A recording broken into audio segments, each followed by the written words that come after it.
Queridos irmãos, estamos iniciando o programa Atualidade Espírita desta semana. Este programa é uma realização do 8º Conselho Espírita de Unificação, que agrega 15 casas espíritas em Nova Friburgo e tem por finalidade a divulgação da doutrina espírita, levando sempre consolo, esclarecimento a todos aqueles que nos assistem.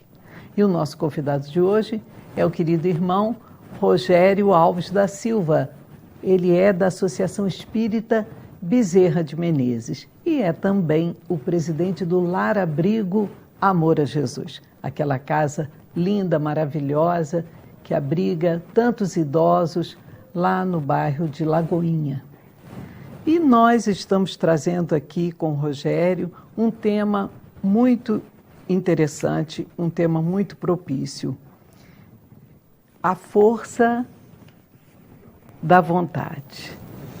Esse tema nos remete também à fé, a essa vontade de levar a cabo as coisas, terminar os empreendimentos, bastante interessante. Rogério, é sempre um prazer receber você aqui no nosso programa. Agradecemos muito sua presença, você tão ocupado, mas sempre dando um tempinho para a divulgação da doutrina espírita. Eu que agradeço, Cátia. Eu agradeço sempre a possibilidade, a oportunidade de falar, principalmente sobre a doutrina espírita. Isso é muito importante e é sempre um prazer estar aqui. E nós vamos iniciar pedindo a você que nos explique sobre o tema de hoje, que tem a ver com o capítulo 19 do Evangelho segundo o Espiritismo, a fé que transporta montanhas. Faça para nós essa relação e dê uma explicação sobre este capítulo. Cátia, nós sugerimos a importância, né, a força da vontade, não a força de vontade, mas a força da vontade, porque nesse capítulo 19 do Evangelho segundo o Espiritismo, ele poderia ter vários outros nomes, né, a não ser a fé que transporta montanha ou a fé transporta montanhas. Porque ele trabalha especificamente esse processo de nós trabalharmos a nossa fé, a nossa vontade realmente, a fé no que diz respeito e no que tange a termos realmente a disposição. Né? Por isso a proposta de nós trabalharmos a força da fé, essa força de você transformar a força da fé na força da vontade, né? A força de realizar, como você disse, levar realmente os nossos empreendimentos, os nossos planos, os nossos projetos a serem realizados realmente, a sentir prazer nesse processo. E esse capítulo ele traz uma conclamação, podemos dizer assim, uma conclamação realmente a esta autoconfiança, a essa fé que nós devemos desenvolver em nós. E que montanhas são essas? A fé que transporta, que move montanhas. Montanhas de quê?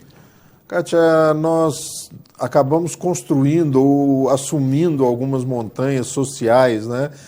Uma é a falta de tempo, né? Olha, infelizmente, eu gosto muito, acho muito bom, acho muito bonito, mas eu não tenho tempo. Minha vida é uma correria e a gente começa a adotar alguns chavões, algumas desculpas sociais, assim, para criar essas montanhas, né? Então, mover essas montanhas na proposta de Jesus e dos Espíritos Superiores é que nós realmente comecemos a enfrentar essas colocações que nós fazemos, porque quem faz o tempo somos nós mesmos, né? E essas montanhas que nós trabalhamos é esse desânimo, é essa falta de confiança realmente, esses empecilhos que vão aparecendo e que nós não enfrentamos, nós simplesmente deixamos que eles nos impeçam de realizar, nos impeçam de fazer aquilo que nós desejamos, aquilo que nós sonhamos, aquilo que nós almejamos, né? Nós somos naturalmente seres idealistas. Nós temos os nossos ideais, as nossas vontades e muitas vezes permitimos que a vida se nos coloque como um empecilho em alguns momentos e acabamos cedendo e não realizando. Nesse capítulo 19, né, do Evangelho segundo o Espiritismo, Jesus nos fala e exemplifica mesmo, né, o poder da fé ao curar aquele menino que é trazido, né, pelos seus irmãos, pelo pai mesmo também, que... Fale-nos um pouquinho dessa passagem, que é uma passagem tão ali rica de fé, né? Esse capítulo, ele tem uma estrutura, depois que você se fica mais familiarizado com ele tem uma estrutura crescente, uma estrutura na intenção de nos entusiasmar, de nos conclamar, de construir em nós essa fé aos poucos. Então ele começa com o poder da fé, quando aquele pai traz a criança, né, obsediada ou dominada por espíritos impuros, espíritos ainda não esclarecidos, e ele diz a Jesus, olha, me ajuda, porque eu já levei ele aos seus trabalhadores, aos seus prepostos aí, eles não conseguiram. Então Jesus manda que venha a criança e dá uma ordem, uma simples ordem àquele espírito, e aquele espírito se afasta da criança. E os apóstolos, os seus prepostos ali, vêm a ele depois em reservado, né? E dizem, Senhor, mas por que nós não conseguimos? E aí ele diz que por pouca fé ou pela sua incredulidade. Ou seja, será que Jesus falava da fé em Deus? Não, aqueles homens eram homens ligados a Deus, tanto é que estavam ali ao lado de Jesus. Mas ele falava da fé, da incredulidade neles mesmos, né? Quando nós fazemos, às vezes, e fazemos nas nossas vidas, né? Não, deixa que eu vou fazer. E deixamos para lá. Ou então falamos de forma vacilante, de forma não firme, de forma a não colocar na nossa própria fala a energia necessária. O que Jesus diz para eles naquele momento é que eles ainda não tinham a firmeza, a certeza, a convicção na capacidade pessoal de cada um deles. É dessa fé que Jesus fala. Até porque eu levanto, Kátia, durante o estudo desse capítulo, uma possibilidade muito grande. Jesus não fala e não nos conclama em nenhum momento a ter fé em Deus. Porque ele sabe que essa fé, essa certeza de um gerenciamento, de uma força maior, ela é inerente ao espírito humano. O que ele trabalha o tempo todo naqueles que estavam ao seu lado e através do seu messianato, da sua palavra, é a conclamação da fé pessoal, na fé em nós mesmos, na fé que nós temos que ter, porque nós somos aqueles que vão trabalhar e que vão fazer, que vamos construir e vamos implantar o reino de Deus na terra. Jesus então diz a eles que eles ainda não têm a fé. Eles ainda não têm a fé, mas a fé na força, na palavra. E ali os Espíritos nos chamam a atenção, que nessa passagem, aí sim, está a ascendência moral, né? Diz respeito à fé moral, aquela fé de falar com convicção, com determinação, confiante em Deus e no seu potencial. Então, e foi essa falta de confiança em si, essa falta de fé em si mesmos, né, que fez com que os discípulos não conseguissem afastar aquele espírito, né, que momentaneamente assolava ou dificultava a vida daquela criança num processo que nós sabemos hoje espíritas, num processo obsessivo. Então a força moral, a ascendência moral, a presença, a disposição de Jesus fez com que aquele espírito se afastasse imediatamente. O que faltava neles, naqueles apóstolos, naqueles prepostos, faltava naquele momento, mas ele diz que vocês ainda vão conseguir ter. Né? Então o capítulo começa com essa passagem, com essa colocação do trabalho dessa fé moral, dessa fé de nós termos a convicção, de termos a certeza de que não estamos sozinhos e que quando falamos realmente do fundo do coração, nós conseguimos colocar um peso, imprimir um peso maior às nossas colocações, às nossas conclamações. E nós vamos absorvendo ao longo deste capítulo para nós, para a nossa vida, né? Como eu disse, é um encorajamento. Ele começa a falar dessa fé, né? Porque Jesus afirma, a fé em Deus é imprescindível. A fé nesse gerenciamento, nessa estrutura organizacional, né, do universo, ela é primordial. Acreditar em Deus é primordial, mas muitas vezes nós acreditamos em Deus, mas não acreditamos nos nossos próprios potenciais que estão em nós em germe. Estão em nós naturalmente e cabe a nós, a cada um de nós, desenvolvermos isso, fazer com que esses potenciais, que essas forças germinem para que nós possamos produzir. E aí não conseguimos transportar as montanhas. E aí qualquer morrinho, qualquer montinho se impede torna... a gente, até porque a gente às vezes troca, né? Troca, faz umas trocas bobas que depois vem aquele arrependimento. Não vai na hora, não faz na hora e depois, quando passou a oportunidade, a gente automaticamente se arrepende de não ter aceitado o convite. Rogério, do ponto de vista religioso, como nós podemos entender a fé? A fé é um conjunto, a fé do ponto de vista religioso é um conjunto de preceitos, de dogmas, de uma estrutura, né, onde se propõe que nós possamos crer naquilo. Cada religião tem a sua estrutura de fé, cada religião tem o seu processo dogmático, a sua proposta, né? E o conceito religioso é esse. E ele é importante para que nós consigamos estabelecer ou restabelecer esse contato, esse vínculo com a divindade.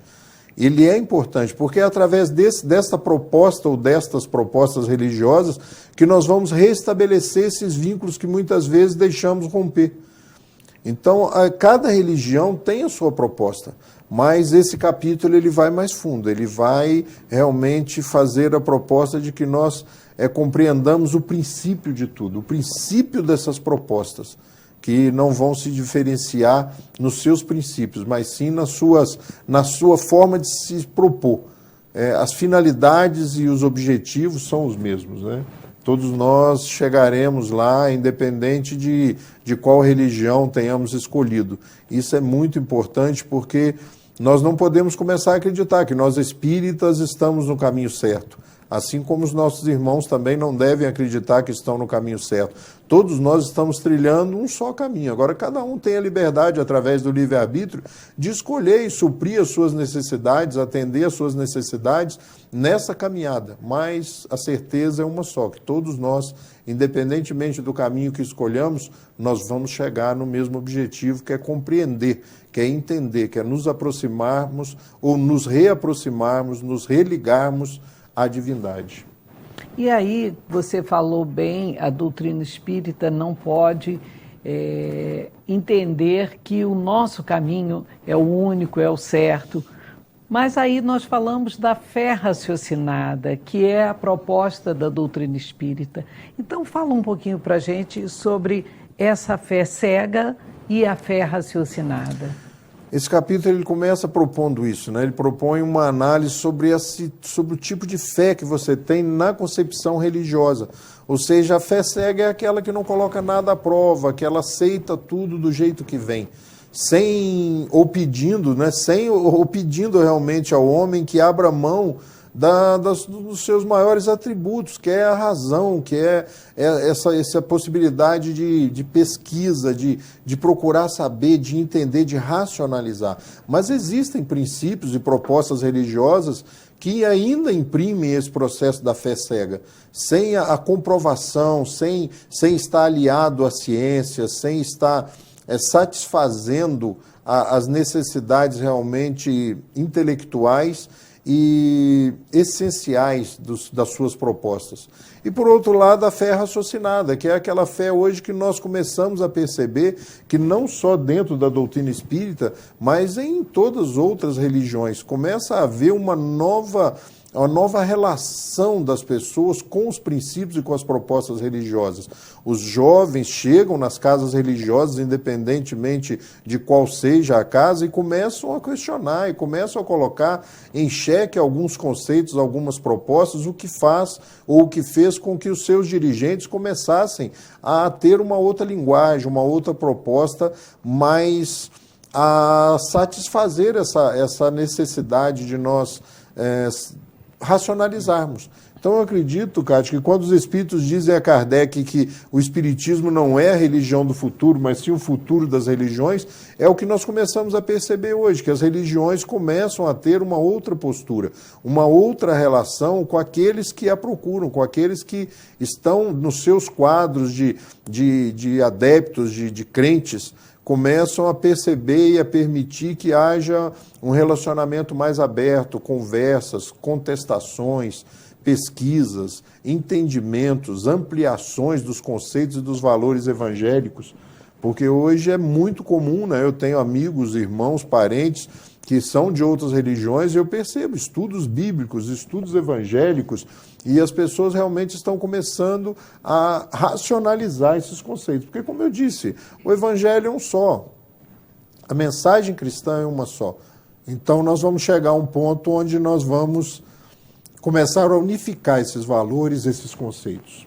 E aí, muitas vezes, a gente até se surpreende, porque estávamos acostumados com uma outra fala e achamos, nossa, vai ser essa fala, isso é espiritismo, não é?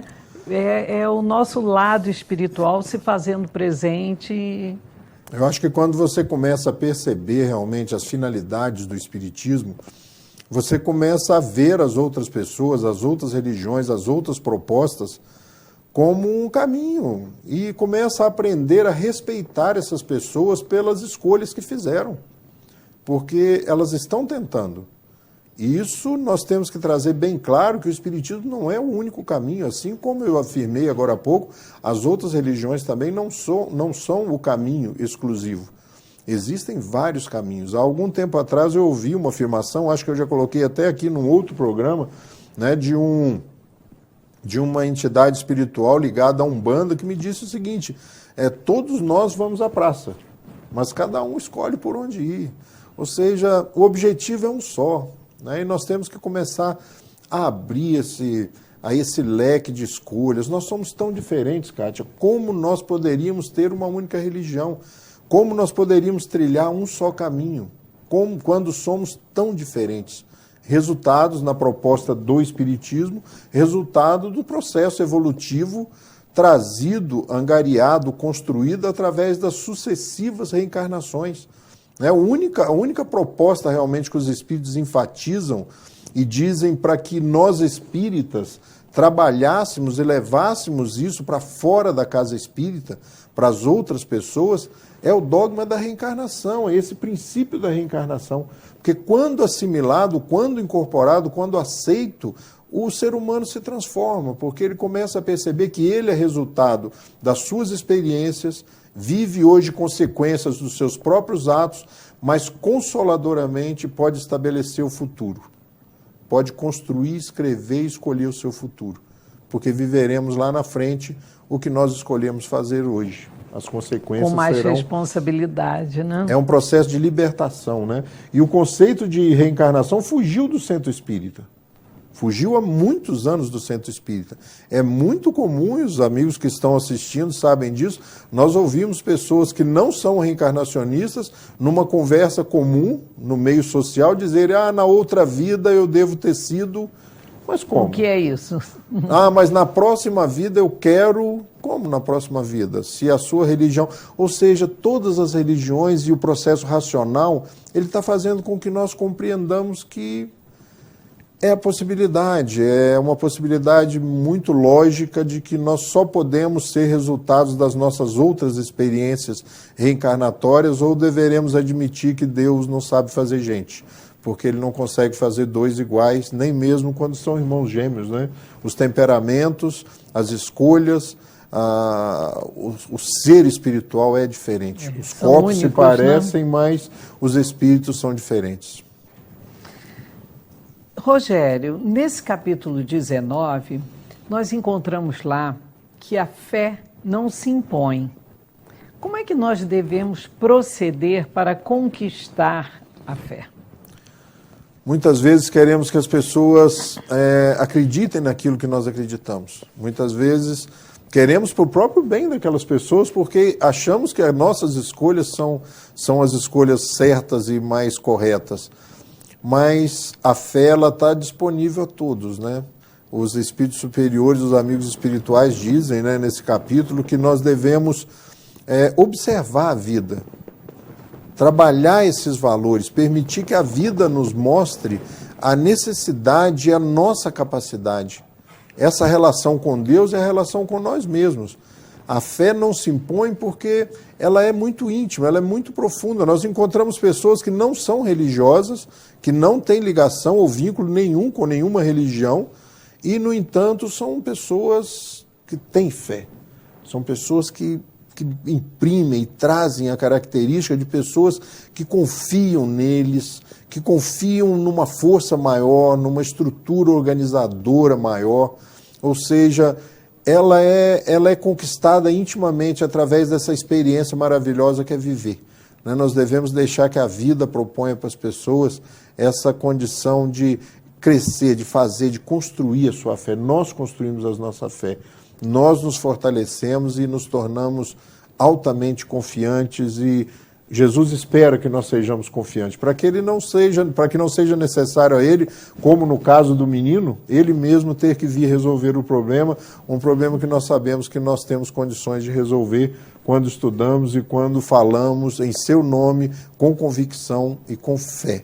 E ele já nos disse isso, né? Que nós temos essa capacidade. Vós sois deuses. Sois deuses, vós sois o sal da terra. Farão coisas iguais às que eu faço ou ainda maiores. Ele não ia brincar com a gente, né? Não. Rogério, nesse capítulo muito rico, como você disse, nós encontramos também a parábola da figueira seca, que às vezes é até assim de uma compreensão um pouco difícil, né? Eu queria saber que você nos passasse aqui qual o ensinamento que Jesus nos traz com essa parábola, o que ele quis que nós absorvêssemos aí. A gente vê que Jesus sabia que não era época de figo. Então Jesus passa pela figueira e resolve ensinar mais uma vez. Ele vai até a planta robusta, cheia de folhas, com muito vigor, com muita vida. Ele vai e não encontra os frutos, mas a própria parábola, a própria história diz, por não ser tempo de figo. Ele sabia, Jesus sabia que não era tempo de figo, mas ele vai lá, né? E quando ele diz, né, que ninguém coma dos seus frutos, ele dá uma lição, porque no outro dia, quando voltam, as figueiras estavam secas. E Pedro, mais íntimo, mais próximo de Jesus, se aproxima dele e diz assim, a figueira que o senhor amaldiçoou ontem, e no Evangelho está isso, que você amaldiçoou ontem. E aí Jesus diz para ele, né, em verdade vos digo que quando tiveres fé, vocês farão coisas muito grandes, mas que usarem a sua fé do fundo do coração, com convicção. Ele enfatiza, ele reitera, né, com certeza, com firmeza, vocês conseguirão fazer as mesmas coisas. E aí os espíritos superiores nos dizem que a figueira simboliza aquele que tem toda a capacidade, toda a condição de fazer e não faz. Não faz. Todo o potencial, né? Toda a força, está revestido de energia, de potencial, de capacidade e declina do convite. Essa é a grande simbologia da figueira que Jesus seca. E ali está implícito ali a força magnética, né? Ali ele mostra a capacidade magnética que Jesus tinha, que ao dizer a figueira, ele consegue secá-la. Né? E aí, na continuidade do programa, nós vamos falar um pouco desse magnetismo, porque Jesus realizava tudo isso e dava todas essas lições através do processo, utilizando o seu magnetismo pessoal, o seu magnetismo de ser humano, né? A energia vital que ele usava. E nós conseguimos fazer coisas muito semelhantes, né? Porque nós conhecemos lá o seca-pimenteira, né? Aquele que olha para uma planta e diz, que linda a samambaia da senhora, e no outro dia a samambaia não tem folhas, ou seja, é a mesma energia. É verdade. Nós temos esses potenciais, nós temos essa força, o que nos falta é saber usá-la, é confiar em saber usá-la de forma benéfica. Porque a mesma energia que secou a figueira é a mesma energia que cura. Muda o direcionamento. Rogério, nós estamos encerrando aqui o primeiro bloco do nosso programa de hoje e já estou ansiosa para voltarmos, porque a continuidade com essa parábola da figueira nos trazendo esse magnetismo aqui também como uma exemplificação do nosso potencial, abordaremos no segundo bloco. Meus queridos irmãos, estamos indo a um breve intervalo comercial e retornaremos logo a seguir com o nosso irmão Rogério nos trazendo a força da vontade. Até já!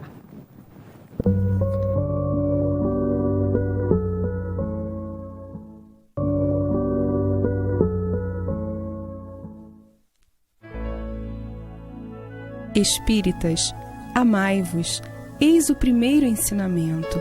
Instruí-vos, eis o segundo. Meus queridos irmãos, estamos iniciando o segundo bloco do programa Atualidade Espírita de hoje, recebendo aqui o nosso irmão Rogério Alves da Silva, que é presidente do LAGE, Lar Abrigo Amor a Jesus. E ele está nos trazendo o tema A Força da Fé.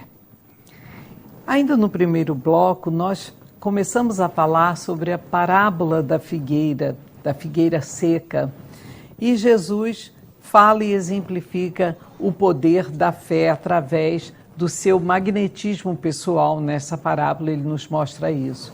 Como se explica a ação magnética na fé? Rogério, fala para a gente um pouco sobre esse assunto. Kátia, eu até gostaria de ler, agora eu estou começando a andar com o Evangelho, porque às vezes quando a gente fala de magnetismo as pessoas ficam meio assustadas e começam a acreditar, ou podem acreditar até que não tem, né? Então, o que eu estava dizendo de Jesus enfatizar nessa parábola, totalmente diferente da primeira, onde ele diz só se quando vocês tiverem a fé do tamanho de um grão de mostarda, dirão essa montanha, tira-te daí, né, e ela vai obedecer. Aqui não, aqui ele fala assim, ó, tira-te daí, lança-te ao mar, mas sem hesitar no seu coração. Crente, ao contrário, firmemente, de que tudo o que houver dito acontecerá, verá aqui, com efeito, acontece. Aqui é diferente, aqui ele enfatiza, aqui ele conclama para que nós confiemos no que nós estamos dizendo, no que nós estamos fazendo, porque nós, muitas vezes, transferimos aquilo que nos cabe, nós transferimos a responsabilidade daquilo que nos cabe. Os amigos espirituais, Jesus, ou seja, quem for, né, faz a parte deles, e fazem bem feito. Mas nós temos que fazer a nossa parte. Se nós não acreditamos, ou se nós não acreditarmos nos nossos potenciais, como vamos fazer? Então Jesus aproveita e dá esse ensinamento através da figueira. Se você tem todas as condições para fazer, se você tem esse potencial que todos nós temos, por que não desenvolvê-lo? Por que não colocá-lo à disposição das outras pessoas que precisam? Por que não utilizá-lo para aliviar as dores? Por que não tentar curar? Por que não curar? Por que não ser mais atrevido realmente? Aventurar-se mais positivamente nesse processo? Por que não fazer?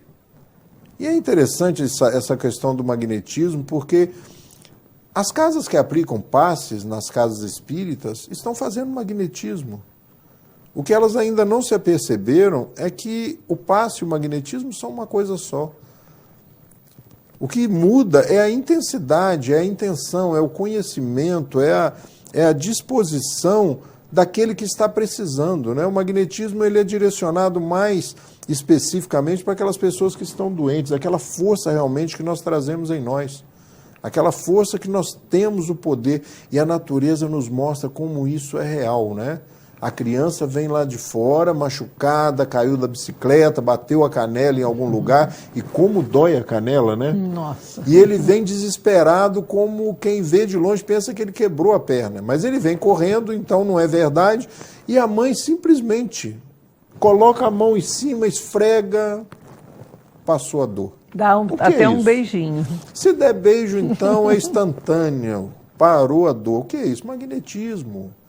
A mãe está movida naquele momento, empiricamente, pelo sentimento maior que é o amor. Naquele momento, ela dispersou as energias concentradas ali através do seu magnetismo. Tirou a dor. Nós trazemos isso em nós. Por que não colocar à disposição das pessoas? O que Jesus quer mostrar naquele momento é a força que nós trazemos, a força que nós temos em nós, mas precisamos desenvolvê-la, precisamos colocá-la a serviço do bem. Essa é a grande conclamação. Temos a força, temos o potencial, como a figueira tinha naquele momento, todas as características para produzir o fruto, mas não produziu. Então chegará o momento em que todas essas seitas, em que todas essas propostas que não levam o homem a lugar nenhum, que não produzem, finalmente serão eliminadas pelo próprio processo da razão. As pessoas irão rejeitá-las, porque não acrescentam, porque não propõem, porque não dão oportunidade ao ser humano de viver essa vida coletiva, essa vida de fazer pelo outro, né? Nós começamos a pagar pelos serviços, né? Nós pagamos para que limpem as ruas das nossas casas, para que limpem os jardins das nossas casas, e nós com isso paramos de conviver com as pessoas. Eu trabalhei numa propriedade rural durante a minha juventude, e era muito interessante um dia que todos os colonos, nós tínhamos cerca de 20 colonos nessa propriedade, e os colonos davam um dia para casa. Era o dia da turma, era o dia da casa. Todos os colonos vinham e trabalhavam um dia de graça para a propriedade, ou seja, para o trabalho coletivo, para limpar as ruas, para desentupir a rede de esgoto, para roçar as beiras das ruas, para arrumar, tapar os buracos das ruas, que todo mundo usava coletivamente. Nós fomos perdendo isso, né? Quando a gente reclama de que não estão fazendo, nós deveríamos experimentar e fazer, né? Se a saúde não funciona, deveríamos empreender esforço para isso. Se a rua não está sendo limpa, deveríamos empreender esforço para isso, para que nós voltássemos a viver essa vida gregária, saímos do nosso eu, saímos do nosso círculo de egoísmo, de individualidade, desse processo equivocado de estamos pagando para que seja feito, e fazermos com as nossas próprias mãos. Essa era a conclamação de Jesus, que nós realmente convivêssemos e vivêssemos com as pessoas, interagindo, né? Interagindo, dando e recebendo o tempo todo. Essa proposta desse capítulo 19 é isso, é que nós realmente nos transformemos no verbo, na ação divina. Façamos a nossa parte. A parte material depende de nós.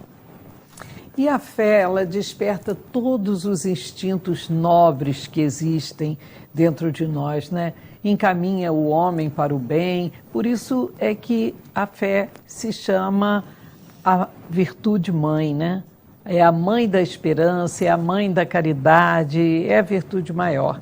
Explique para nós como isso acontece, essa fé humana, essa fé divina, como é isso? Nesse capítulo existem duas instruções dos Espíritos, né? E uma é essa fé, mãe da caridade, Quando você se envolve nesse processo, quando você realmente começa a ter fé e começa a trabalhar e começa a se aliar e a se vincular a essa corrente do bem, você começa a mudar, você começa a se transformar, você começa a ver que muitas vezes os seus valores, os seus projetos estão equivocados. Você começa a ter prazer no prazer e no bem-estar do outro. Por isso ela é mãe da caridade, mãe de todas as grandes virtudes, porque você começa a ser parceiro de Jesus, você começa a ser parceiro dessa ação benéfica, você começa a ser o trabalhador, aquele que faz o que os amigos espirituais, no nosso caso de espíritas, não podem fazer. E aí você envolvido nisso, esses outros sentimentos começam a aflorar, começam a vir à tona e você começa, sem ser piegas, a ficar mais humano, a ficar mais sensível, a ter um feeling, uma sensibilidade maior de perceber onde você pode ser útil e começa a não se furtar, começa a não se permitir declinar do convite de fazer o que nós temos capacidade e estamos para fazer. E o magnetismo é uma das maiores provas da fé posta em ação ali?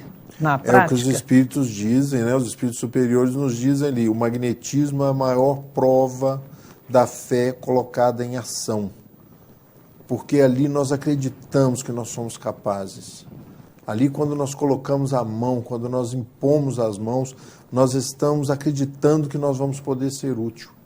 E os espíritos trazem essa colocação, fazendo com que o magnetismo esteja inserido no espiritismo. Ou seja, olha só a afirmação que os espíritos fazem. O magnetismo é a maior prova da ação, da fé colocada em ação. Ou seja, é muito forte essa colocação.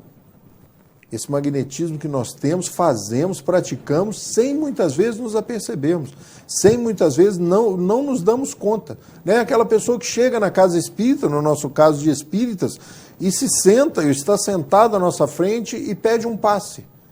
E nós nos colocamos à sua frente, impomos as mãos e aplicamos o passe e a pessoa diz, obrigado, eu melhorei. O que é isso? Magnetismo, nós já fazemos, mas nós temos alguns problemas com as terminologias, né? Aquela rezadora lá, aquela benzedeira, aquela senhora que reza, que você, né, antigamente tinha muito isso, hoje é mais raro, mas na cidade de interior, nos lugares mais afastados, né, que vai lá e quebra o galinho de arruda e reza, é magnetismo. Aquelas pessoas que estão aplicando o jorei, que estão aplicando o reiki, é magnetismo. Quando você tira a dor, quando você se propõe, é magnetismo. Dê o nome que dê, mas é magnetismo. Nós somos seres espirituais, mas quando encarnados temos essa capacidade de exteriorizar essas energias em benefício do outro. E encontramos essa afirmativa nesse capítulo 9, né? Que é uma das maiores provas. A maior prova, né, de fé é o uso do magnetismo, porque ali realmente a fé se apresenta, a fé se coloca realmente como um processo incontestável. Rogério, e você como presidente do Laje, Lar Abrigo Amor a Jesus, aquela casa maravilhosa, abençoada, lá em Lagoinha, que abriga 80 idosos, fale-nos um pouquinho da fé que existe ali nas pessoas que levam aquela instituição avante ali sob a sua liderança, já que ela é a mãe da esperança, já que ela é a mãe da caridade, isso tudo está lá no Laje. Fala um pouquinho. Nós vamos ver no Laje hoje, Kátia, sem, né, falsa modéstia, a concretização do que esse capítulo traz. Nós vemos tantas pessoas envolvidas na construção daquele abrigo, na reconstrução daquela casa, onde tudo começa a dar certo. Às vezes nós nos assustamos, porque a vida começa a conspirar a favor, sabe? Tudo começa a encaixar. Nós tivemos algumas situações críticas, financeiras, administrativas, e tudo começa a dar certo, tudo começa a se ajustar. Ou seja, quando você acredita, quando você se propõe, quando você realmente se coloca à disposição, as coisas começam a dar certo, porque as outras pessoas começam a comprar isso, começam a se contagiar por esse processo de ânimo, de entusiasmo, de crença, de fé, de vontade de fazer. Isso é o que nós vivemos hoje no Laje. Coisas que há algum tempo atrás era impossível de se pensar, de se cogitar, nós estamos realizando, a casa está conseguindo realizar. E essa liderança ela foi dissolvida também, né? Hoje não existe uma liderança que puxa, ela se dissolveu pelos departamentos. Hoje os departamentos têm vida própria e eles começam a funcionar, e a intenção nossa é essa realmente, de fazer com que esse processo de confiança, de fé administrativa e de realização seja um valor do grupo, não um valor de uma pessoa, porque nós não podemos construir uma instituição ou qualquer obra baseada na presença de uma pessoa. O que nós fazemos hoje, fazemos força para conseguir caracterizar, despersonalizar esse processo, fazer com que as pessoas que estão lá realmente acreditem que são capazes de realizar em qualquer circunstância. E nós tivemos agora, no último domingo, o Yakisoba, que foi um sucesso total. Estamos tendo várias obras, reformas. Fale um pouquinho nesses minutos finais. O Yakisoba foi uma mostra da fé, né? Nós realmente estávamos preparando uma festa para mais ou menos 2.000 pessoas. Choveu na quinta, na sexta, no sábado, eu recebi mais de 50 mensagens animadoras, assim, tipo, não é melhor cancelar a festa? Rogério, como é que nós vamos fazer uma festa com esse tempo? Você vai jogar tudo fora, você não está vendo, olha só, a previsão é que chova no domingo. Ou assim, você tem um plano B, eu falei, não, já é difícil fazer um plano A, como é que eu vou fazer o plano B? Né? Chuva eu ainda não aprendi a cuidar, ou parar, ou fazer chover. E fizemos a festa e domingo de manhã nós tivemos nenhuma surpresa, porque em todos esses eventos, em todos esses anos, nós nunca perdemos um evento por causa do tempo. Foi um dia lindo de sol. E ela deu um retorno muito grande. 1.540 yakisobas foram servidos na instituição.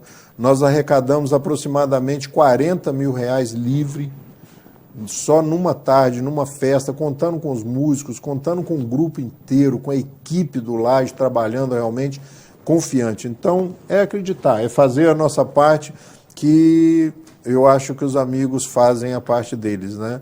E as obras estão acontecendo. Nós estamos reformando o pavilhão misto, que era um pavilhão que ainda estava bem deteriorado, era o mais sofrido. Nós estamos reformando, fazendo obras realmente que chamam a atenção de quem vai ao Laje, porque são obras definitivas, né?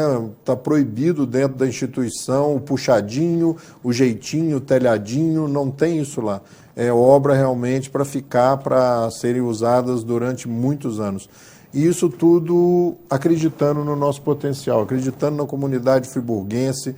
As pessoas estão chegando, as pessoas estão se aproximando, os empresários, as pessoas, né? Porque muitas vezes quando a gente fala em responsabilidade social, a gente pensa logo na empresa, mas não é de empresa que a gente fala das pessoas. Se o dono da empresa não tiver a característica e querer ter esse compromisso com a responsabilidade social, a empresa não faz sozinha.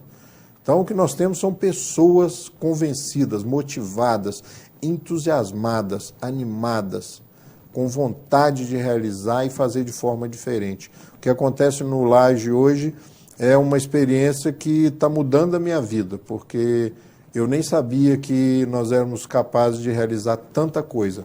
E coloca realmente como testemunho o capítulo 19. Quando nós acreditamos e nos colocamos à disposição para fazer, as coisas acontecem.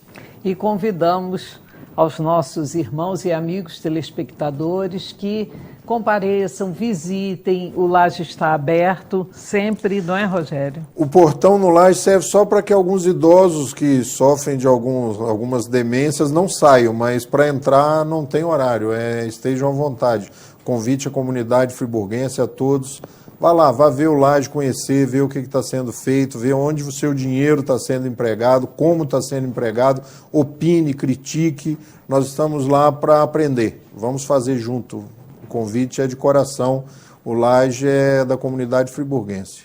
Agradecemos muito sua presença aqui no programa, mais uma vez, trazendo esses ensinamentos, esses esclarecimentos e essas notícias maravilhosas sobre o Laje, que nos enchem de alegria de termos uma casa aqui em Friburgo como essa. Muito obrigada, Rogério. Eu que agradeço, Cátia, mais uma vez.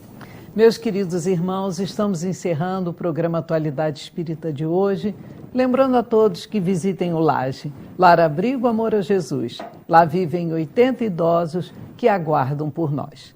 Tenham todos uma semana muito feliz, de muita paz, com Deus nosso Pai nos amparando sempre e Jesus, mestre amigo, caminhando ao nosso lado.